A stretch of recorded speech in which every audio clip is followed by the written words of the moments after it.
नमस्कार, B R Pawar education hub में आपका स्वागत है, अभिनंदन है। आज हम असंगति अलंकार और उल्लेख अलंकार पर चर्चा करने वाले हैं। पहले देखते हैं असंगति अलंकार क्या होता है। असंगति अलंकार, इसके नाम से अपन गौर से ध्यान दें। असंगति यानी जो कारण होता है, जो माध्यम होता है जिसके द्वारा कार्य संपादित किया जाता है, कार्य का जो परिणाम होता है, यानी कारण और कार्य दोनों के बीच में कोई मेल नहीं होता है, कोई संगति नहीं होती है। जब मेल न खाए, संगति न हो, तो वहाँ पर असंगति अलंकार होता है। आइए उदाहरण के माध्यम से इस अलंकार को समझने का प्रयास करते हैं। हमारा पहला उदाहरण है, हृदय घाव मेरे पीर रघुवीरे। हृदय घाव मेरे पीर रघुवीरे।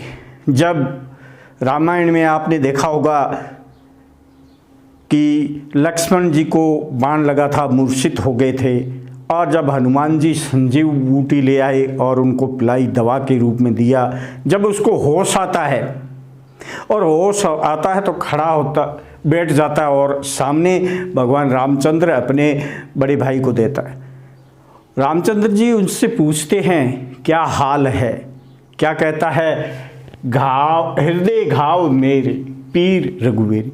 यानी जो घाव था किसके हृदय में था? लक्ष्मण जी के हृदय में था।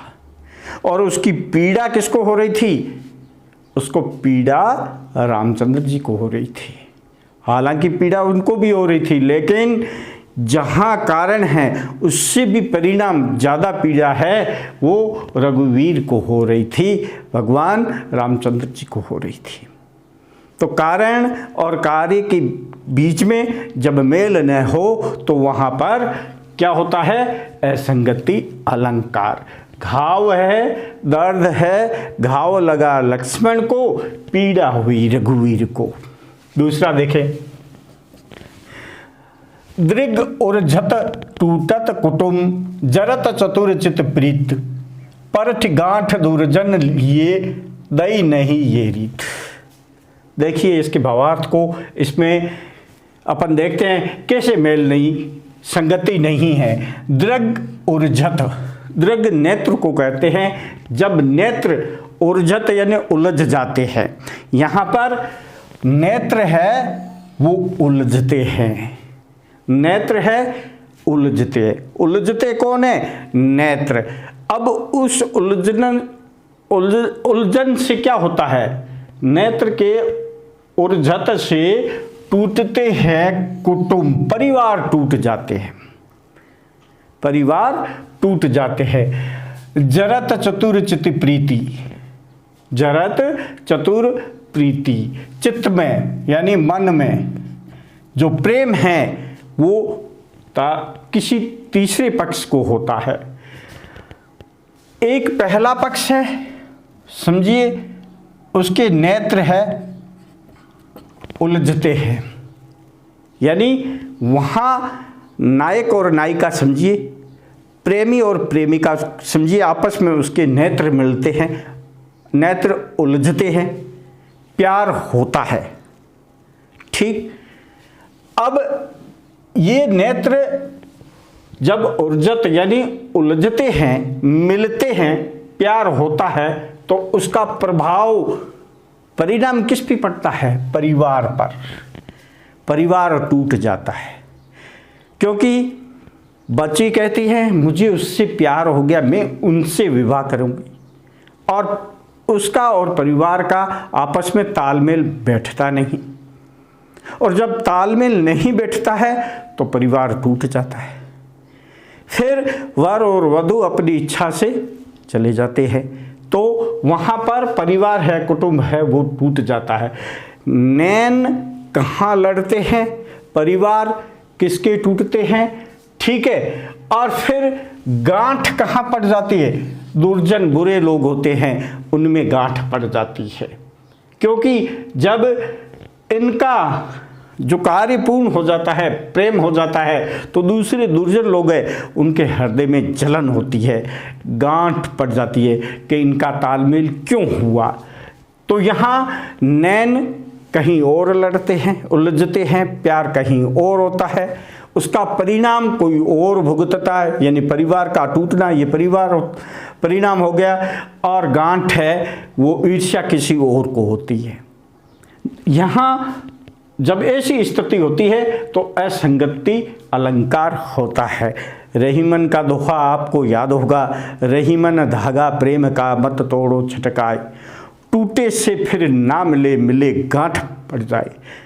गांठ जब टूट जाता है तो गांठ वहीं लगती है, जब वहीं गांठ लगे तो मेल होता है, संगत होता है।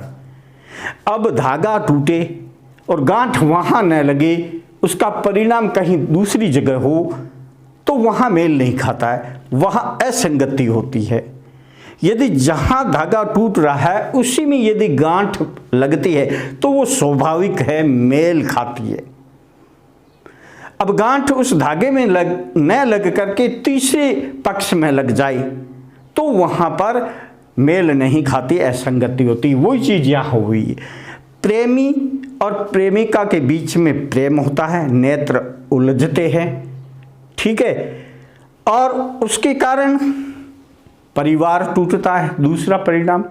और गांठ जाकर के कहीं तीसरे पक्ष में दो दुर्जन लोग हैं जिसको जलन होती है कि इनका आपस में तालमेल क्यों हुआ। ये यदि टूट जाता तो हमसे समझौता हो जाता है, तो गांठ जाकर के तीसरी और जगह लगती। जब ऐसी पोजीशन होती है तो ये मेल इसमें नहीं होता है, असंगति होती है, तो असंगति अलंकार कहते हैं। दूसरा उल्लेख अलंकार, इस पे चर्चा करने वाले हैं। उल्लेख अलंकार, जहां एक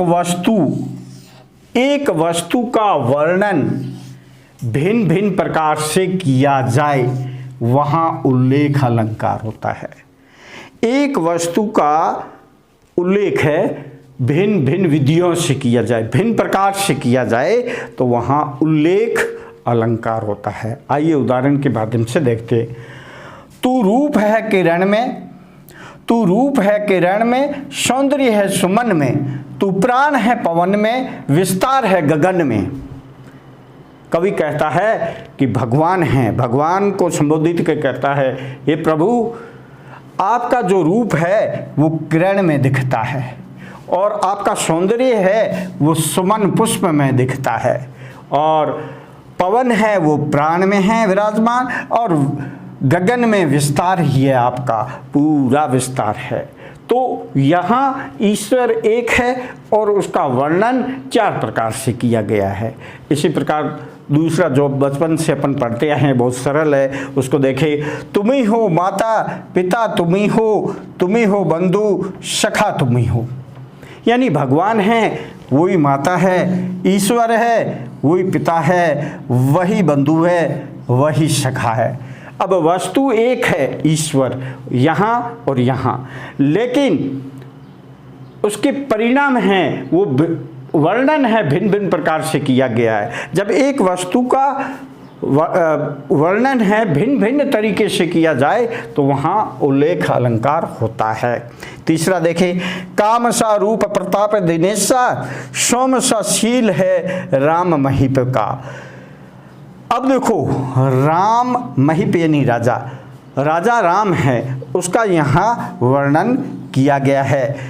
किस प्रकार से कि वस्तु एक राजा राम समझ लीजिए, और उसको भिन्न प्रकार से वर्णन करके बताया गया है कि राजा राम है, उसका रूप कैसा है, काम। यहाँ काम का अर्थ कामदेव से है, कामदेव जैसा है रूप है, वो कैसा है, कामदेव। और प्रताप कैसा है, प्रताप है दिनेश चंद्रमा जैसा है। शील कैसा है, सूर्य जैसा है, वही राम है, महान राजा।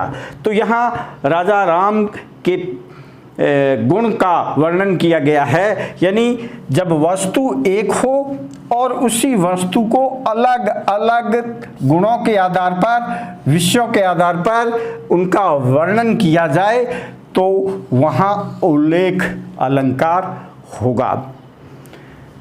आज हमने संगति और उल्लेख इन दो अलंकारों के बारे में चर्चा की। आशा है आपको इसके बारे में जानकारी प्राप्त होगी। फिर एक नए अलंकार के साथ दोबारा उपस्थित होंगे। तब तक आपका धन्यवाद। सभी का बहुत बहुत धन्यवाद।